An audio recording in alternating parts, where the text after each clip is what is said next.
ভারতের প্রধানমন্ত্রী নরেন্দ্র মোদীকে সরাসরি হুঁশিয়ারি দিয়ে পাকিস্তানের প্রধানমন্ত্রী শাহবাজ শরীফ বলেছেন, আবার যদি আক্রমণ করেন সবকিছু হারাবেন। যুদ্ধ এবং সংলাপ দুইয়ের জন্যই প্রস্তুত আমরা, এখন সিদ্ধান্ত আপনার। বুধবার রাতে পাকিস্তানের প্রধানমন্ত্রী শাহবাজ শরীফ ভারতকে কাশ্মীর, পানি বণ্টন সহ সব বিরোধী বিষয় নিয়ে বিস্তৃত সংলাপে বসার আহ্বান জানান। এমন খবর প্রকাশ করেছে পাকিস্তানি গণমাধ্যম দ্য ডন।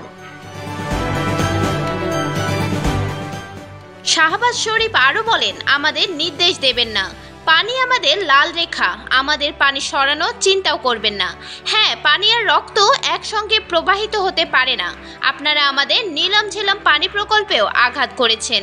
যদি ক্ষয়ক্ষতি বড় হতো, আমরা আপনাদের বাগলিহার সহ বড় ড্যামগুলো ধ্বংস করতে পারতাম।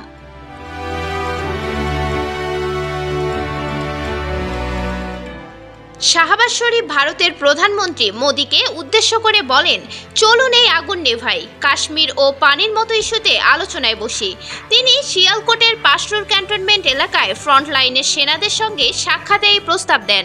এ সময় তিনি অপারেশন বুনিয়ানুম মারসুসের মাধ্যমে ভারতে পাল্টা হামলার প্রশংসা করেন।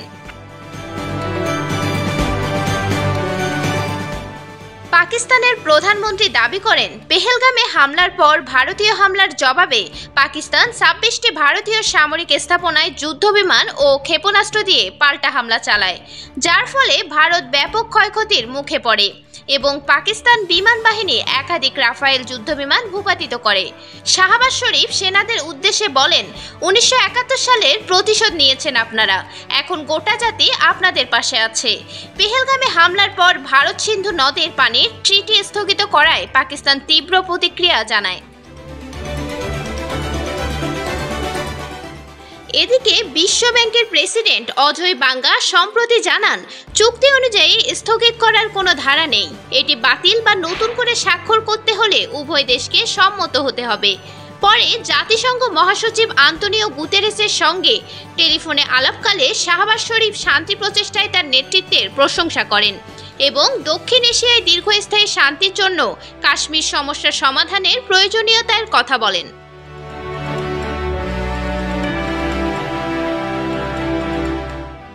শাহবাজ শরীফ আরও বলেন, ভারতের নেতাদের উস্কানিমূলক মন্তব্য অঞ্চলের নাজুক শান্তির জন্য হুমকি। শাহবাজ শরীফ সংযুক্ত আরব আমিরাতের প্রেসিডেন্ট শেখ মোহাম্মদ বিন জায়েদ এবং আজারবাইজানের রাষ্ট্রপতি ইলহাম আলিয়েভের কাছেও এই সংকটের পাকিস্তানকে সমর্থন জানানোর জন্য কৃতজ্ঞতা প্রকাশ করেন। এদিকে চলমান যুদ্ধবিরতি ভেঙে ভারত ফের হামলা চালাতে পারে বলে সতর্কবার্তা দিয়েছেন পাকিস্তানের প্রতিরক্ষা মন্ত্রী খাজা আসিফ। বুধবার পাকিস্তানি সংবাদ মাধ্যম জিও নিউজকে দেওয়া এক সাক্ষাৎকারে খাজা আসিফ বলেন, পাকিস্তান অযৌক্তিক হামলার জেরে ভারতের প্রধানমন্ত্রী নরেন্দ্র মোদী তার রাজনৈতিক মূলধন হারিয়েছেন। বিরোধী রাজনৈতিক দলগুলোর তীব্র সমালোচনার কারণে বর্তমানে তিনি নিজের দেশের রাজনীতিতে কোণঠাসা অবস্থায় আছেন এবং নিজের ভাবমূর্তি পুনরুদ্ধার করতে তিনি এখন মরিয়া। ফলে এই অবস্থায় তিনি ফের পাকিস্তানে হামলার নির্দেশ দেবেন এমন আশঙ্কা যথেষ্ট পরিমাণে আছে।